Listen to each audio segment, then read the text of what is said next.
ভোর ৬টা বাজে। বাড়ির পৃথিবী তখনও ঘুমে আচ্ছন্ন।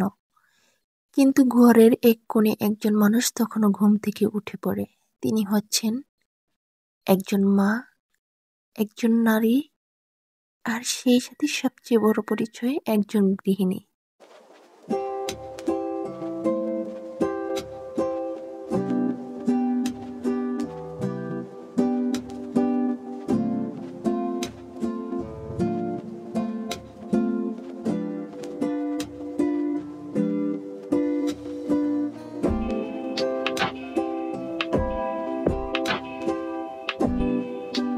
আসসালামু আলাইকুম।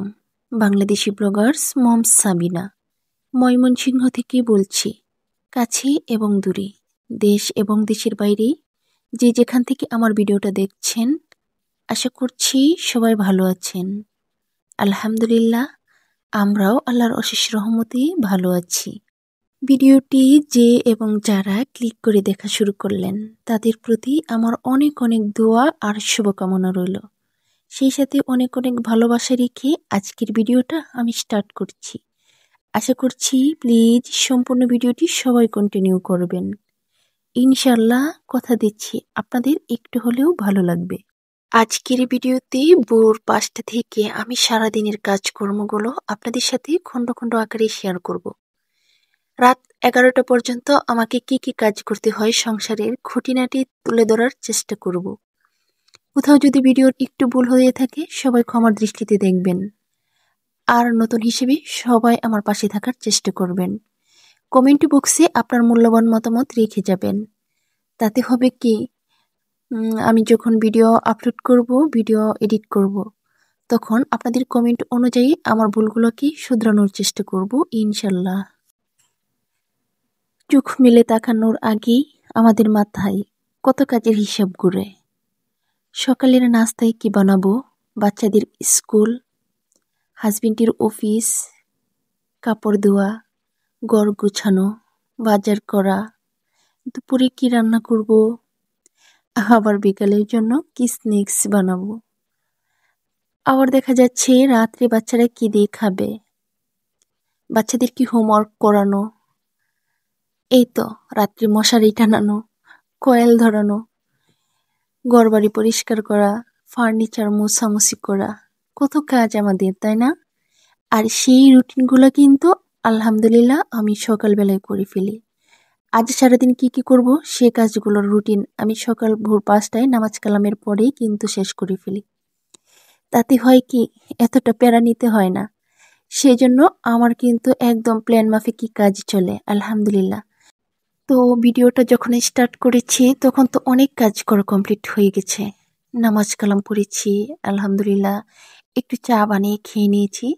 তারপর যখন বাচ্চাদেরকে ডাক দিতে গেলাম তখন আপনাদের সাথে শেয়ার করতে শুরু করলাম। তো আসলে সব কিছু তো শেয়ার করা যায় না। অফলাইনে যে কত শত কাজ করতে হয় সেগুলো তো আপনাদেরকে দেখানো যায় না। এমনিতেও আমি যেহেতু নতুন, ভিডিওটা এত বেশি লং করতে পারি না। দর্শক এটাই দেখে কিনা সেটাই তো সন্দেহ। তো শর্টকাটে যতটুকু পারি শেয়ার করার চেষ্টা করি। তো এই যে টেবিলটা আমি প্রথমেই গুছালাম।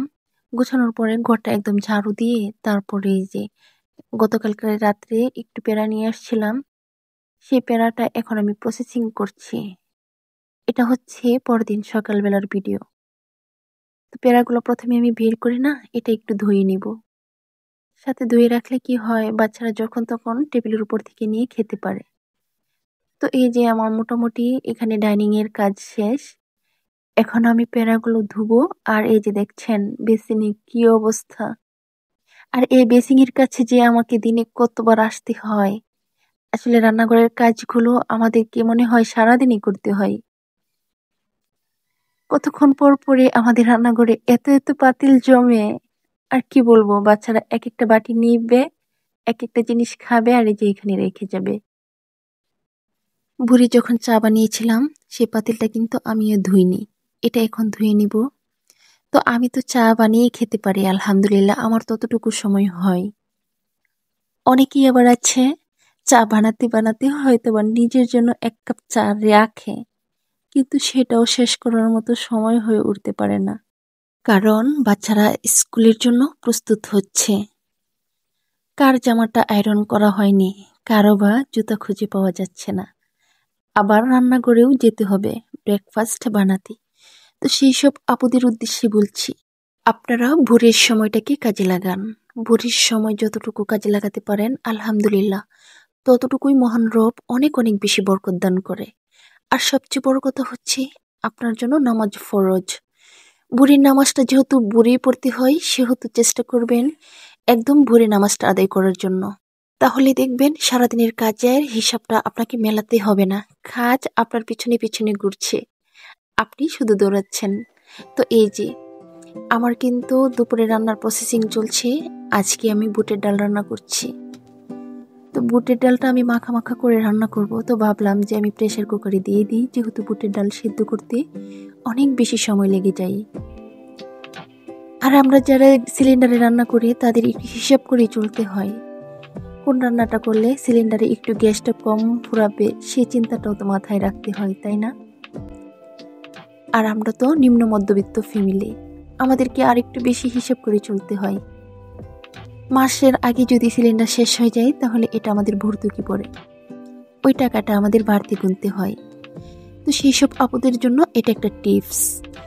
আপনারা এই যে বুটের ডালটা যখন রান্না করবেন তখন প্রেসার কুকারে 2 থেকে 3টা শীষ দিয়ে নেবেন, তারপর আলাদা করে এটা বাগার দিয়ে নিলেই কিন্তু হয়ে যাবে। দেখবেন অনেক সময় কম লাগে। এই যে আমি আলহামদুলিল্লাহ হাতে মেখে সুন্দর করে এখানে চুলায় বসিয়ে দিলাম। এটা হয়তো বা আমার 5 থেকে 6 মিনিট সময় লাগতে পারে। 3 থেকে 4টা শীষ দিলেই আমি এটা নামিয়ে ফেলবো।